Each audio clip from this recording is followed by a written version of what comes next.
മലാക്ക യാത്രയുടെ അഥവാ മണാലി ലഡാക്ക് കശ്മീർ യാത്രയുടെ 4ാമത്തെ എപ്പിസോഡിൽ ഡൽഹി മെട്രോയിൽ കയറി AC-യിലിരുന്ന് പട്ടി ഷോ കാണിക്കുന്ന ഞങ്ങളെയാണ് നിങ്ങളിപ്പോൾ കണ്ടുകൊണ്ടിരിക്കുന്നത്.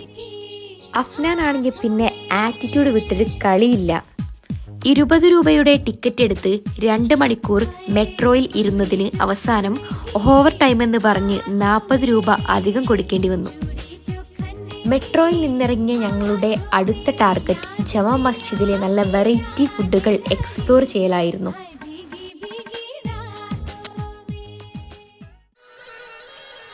നേരെ കയറി ചെന്നപ്പോൾ തന്നെ ഒരു വലിയ ആൾക്കൂട്ടവും അതിൻ്റെ നടുക്ക് ഈ മുതലിനെയുമാണ് കണ്ടത്. വെള്ളപ്പർദ്ദയും കറുത്ത കൂളിംഗ് ഗ്ലാസും വെച്ച ആ വെറൈറ്റി കോസ്റ്റ്യൂമിലെ വത്തക്ക വെട്ടൽ തന്നെയായിരുന്നു മെയിൻ അട്രാക്ഷൻ.